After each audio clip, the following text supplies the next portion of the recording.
मेरे सभी देशवासियों को जय भारत जय संविधान। मैं SL खेरालिया आदिवासी राष्ट्रीय संचालक आदिवासी वीर सेना, वरिष्ठ राष्ट्रीय उपाध्यक्ष राष्ट्रवादी जनता पार्टी। साथियों, अभी थोड़ी सी विशेष चर्चा करनी है 5-7 मिनट के लिए, और अगर आपको मेरे विचार सही लगे तो इस वीडियो को और लोगों तक भी पहुंचाएं, क्योंकि ये किसी व्यक्ति विशेष के लिए नहीं है, ये पूरे राष्ट्र के लिए समर्पित है। ये जो मेरे विचार हैं, ये वीडियो है, क्योंकि अभी अभी जो पाकिस्तान की तरफ से जो आतंकवादी हमला हुआ, बताया गया कि आतंकवादियों ने हमारे सैलानियों पर हमला कर दिया और वहां पे निर्दोष लोगों को मार दिया। उसके बदले में हमारे देश की सेना ने उन आतंकवादियों को करारा जवाब भी दिया, उनके एरिया ध्वस्त कर दिए और कुछ लोगों को मार भी गिराया। ऐसा करना जरूरी था, क्योंकि कोई भी आतंकवाद बर्दाश्त नहीं किया जाएगा। निर्दोष लोगों को कोई भी आदमी मारता है तो उसको मार देना चाहिए। हमारी सेना को मैं बधाई देता हूं। लेकिन हमारी जो सेना है भारत की, उसने आतंकवादियों के ऊपर हमला किया।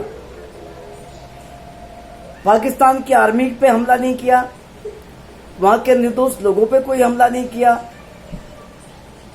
सिर्फ आतंकवादियों के जो ठिकाने थे वहां पे हमला किया, जिन्होंने हमारे लोगों को मारा। लेकिन उसके आतंकवादी के ठिकाने को ध्वस्त करने में या आतंकवादियों को मारने के दुख में, शोक में पाकिस्तान उनके साथ आके खड़ा हो गया। ये पाकिस्तान की कायरता है और बुज़दिली है कि उसने क्या किया, हमारे निर्दोष लोगों पे रिहायशी इलाकों में और अपना जोर आजमाइश करना शुरू कर दिया। और वो आतंकवादी के साथ में खड़ा हो गया पाकिस्तान। उसका जवाब हमारे देश की सेना दे रही थी। अचानक से ऐसा लग रहा था कि अब शायद आर पार का मामला हो जाएगा, क्योंकि पाकिस्तान भारत के मुकाबले में कुछ भी नहीं है। हमारी सेना और हमारा देश, अगर देश इकट्ठा होके अगर पाकिस्तान के लिए तरफ अगर जोर से चिल्ला भी देता है तो मुझे लगता है कि पाकिस्तान भाग जाएगा हमारा शोर सुन के ही। यहाँ इतनी हमारी संख्या और इतना मनोबल हमारे लोगों के अंदर, इतनी ताकत है। और इस युद्ध के दौरान में जब युद्ध की जैसी स्थिति हो रही थी, हम युद्ध नहीं कर रहे थे, हम आतंकवादियों को मार रहे थे। सॉरी, वो शब्द निकला। हम आतंकवादियों को मार रहे थे, हमारी सेना, और उधर पाकिस्तान आतंकवादियों के साथ में खड़ा हो रहा था। तो फिर हमें पाकिस्तान को भी जवाब देना चाहिए था। उसी बीच में युद्ध विराम हो गया, और उस युद्ध विराम का जो श्रेय है वो अमेरिका के जो प्रेसिडेंट हैं डोनाल्ड ट्रंप, उसको गया। वो कहता है कि ये युद्ध विराम मैंने कराया, मैंने दोनों देशों को समझा दिया और उन्होंने युद्ध रोक दिया। एक तरफ हमारे ऊपर बार बार पाकिस्तान की तरफ से आतंकवादी हमले होते हैं और पाकिस्तान उसके पक्ष में खड़ा हो जाता है, और हमारे देश के जो सरकार है वो युद्ध को रोकने की घोषणा कर देती है, और वो भी डोनाल्ड ट्रंप के कहने पे। तो नुकसान किसका हुआ?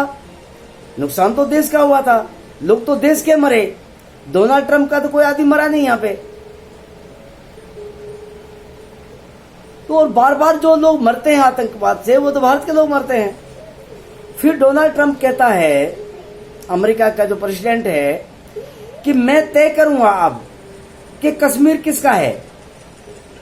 मैं पूछना चाहता हूं हमारे देश की सरकार से, माननीय प्रधानमंत्री जी से, और देश की जो प्रेसिडेंट जी हैं, मैं उनसे भी आग्रह करना चाहता हूं कि वो डोनाल्ड ट्रंप कि इस बात का देश के लोगों को खुलासा करें कि भारत को कौन चलाएगा। डोनाल्ड ट्रंप अमेरिका का प्रेसिडेंट चलाएगा या हमारे देश के लोगों के मताधिकार से चुनी हुई सरकारें इस देश को चलाएंगी। ये हमें स्पष्ट करना पड़ेगा।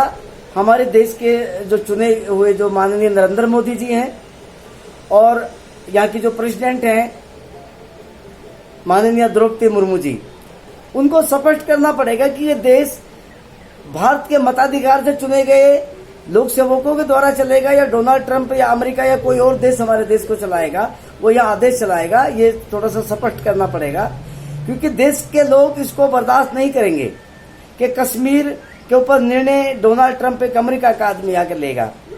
वो कहता है कि मुझे व्यापार करना है दोनों देशों से। भाई करो व्यापार, हमें कोई व्यापार करने की दिक्कत नहीं है, लेकिन व्यापार, तुम्हारे व्यापार के चक्कर में हम तुम्हारे कहने पे उससे पाकिस्तान से क्यों झुकेंगे, या हमारी सेना क्यों झुकेगी, या हमारी जो सेना के जो वीर गति को प्राप्त होते हैं, जो माँ बाप का इकलौता बेटा होता है, किसी की नई नई शादी होती है, यहाँ तक कि होता है हमारे देश के लोगों में एक आर्मी सेना के लिए इतना जज्बा है कि शादी के पहले दिन दुल्हन को घर छोड़ के, जिसको सुहागरात एक पवित्र दिन कहते हैं, उसको छोड़ के वो आर्मी ड्यूटी ज्वाइन कर लेता है। अपनी गृहस्थी को भी त्याग के वो ड्यूटी ज्वाइन कर लेता है, चाहे वो उसी युद्ध में तुरंत मार दिया जाए। और ऐसा बहुत बारी हुआ है। ये देश के लिए, राष्ट्रवाद के लिए जज्बा है हमारे देश में। हमारे देश का प्रत्येक व्यक्ति आर्मी में जाके सेवा देना चाहता है। हमारे बूढ़े माँ बाप अपने बच्चे को खुशी खुशी विदा करते हैं नम आंखों से कि जा बेटा, देश के लिए अगर शहीद हो जाएगा तो कोई बात नहीं। और फिर हमारा फैसला अमेरिका का प्रेसिडेंट लेगा। तो ये एक तो शर्मनाक बात है। हमारे देश की जो सरकार, मोदी जी कहते हैं मैं तो 56 इंच की छाती रखता हूं। तो अगर 56 इंच की सीना रखते हैं मोदी साहब, और तो अब तो आर्मी भी केंद्र सरकार के अधीन, वो तीनों सेनाएं उसके अधीन हो गई हैं। तो अब 56 इंच की जो छाती है, देश के लोगों की छाती भी 56 इंच कीजिए ना, उनका मनोबल मत गिराइए। अमेरिका के सामने हमें झुकने मत दीजिए देश के लोगों को। और अगर आपको ऐसा लगता है कि अमेरिका ही हमारे देश को चलाएगा या कोई और देश हमारे देश को चलाएगा, वो हमें जब मर्जी कहेगा युद्ध करो, जब मर्जी कहेगा युद्ध रोक दो, हमारे कितने लोग मर जाएं, वो कहेगा जिस जमीन को मैं तय करूंगा तुम्हारी है कि नहीं है, तो तुम रहना नहीं तो मत रहना, ये सब चीजें बर्दाश्त के बाहर हैं। और राष्ट्रवादी जनता पार्टी तो हम इसको बर्दाश्त नहीं करेगी और लोगों को भी नहीं करना चाहिए। साथ ही मैं माननीय मोदी जी से और देश के गृह मंत्री, रक्षा मंत्री सबसे कहना चाहता हूं कि एक तत्काल मीटिंग बुलाएं और देश के तमाम राजनीतिक दलों को उसमें बुलाएं और जो बड़ी बड़ी संस्थाएं उनको बुलाएं और उनके साथ में इस विषय पे डिस्कस करें कि आखिर में हमें पाकिस्तान के साथ क्या करना चाहिए, जो बार बार वो अपनी हरकतों से बाज नहीं आता है और हर बार हम यही सोच के रह जाते हैं। दूसरा है, क्या हमें किसी बाहरी शक्ति के सामने झुक के रहना पड़ेगा, और झुकना है तो क्यों झुकना पड़ेगा हमें, इसका जवाब तो देना पड़ेगा केंद्र सरकार को, गृह मंत्री को देना पड़ेगा, रक्षा मंत्री को देना पड़ेगा, क्योंकि हम आपको अपने मताधिकार से चुन के भेजते हैं और बदले में हम आपको सुख सुविधाएं देते हैं। आपको अच्छा घर देते हैं, अच्छा बंगला मिलता है, अच्छी कार मिलती है, सिक्योरिटी मिलती है, और हम बगैर सिक्योरिटी के अपनी जान गंवा के रोड पे घूमते हैं। तो ये ऐसा नहीं चलेगा। और मैं देश के प्रत्येक नागरिक से जो मेरा ये वीडियो सुन रहा है, मैं आपसे आग्रह करूंगा कि ये जो वीडियो है ये जन जन तक पहुंचाएं। ये अकेले मेरी आवाज नहीं है, ये पूरे देश की आवाज है, पूरे आवाम की आवाज है, देश के पूरे नागरिकों की आवाज है।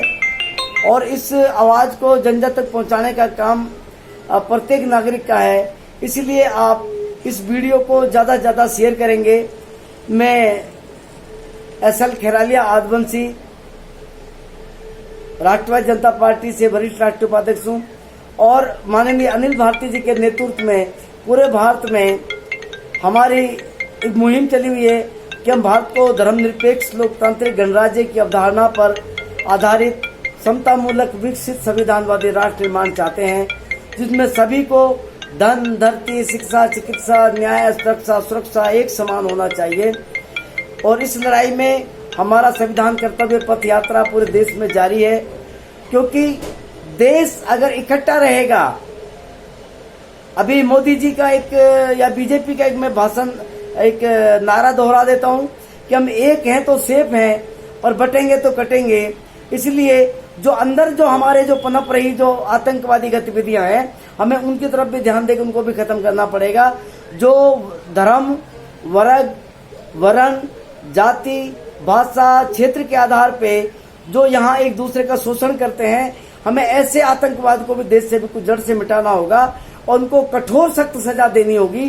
तभी हमारा देश एकजुट होके, और पाकिस्तान जैसे एक छोटे से पिस्सू जैसे देश की कोई औकात नहीं जो हमारे सामने जो सर उठा सके। हम बड़ी बड़ी शक्तियों से टकराने की हिम्मत रखता है भारत। तो मैं आप लोगों से ये उम्मीद करता हूं कि आप ये मेरा वीडियो शेयर करेंगे। मैं सल खराली आदिवासी आपके साथ हमेशा खड़ा हुआ हूं, आप डरिए मत। ये वीडियो मेरा है, अपना नाम मेरा बताया, मैं दिल्ली में रहता हूं, पूरे भारत में काम करता हूं।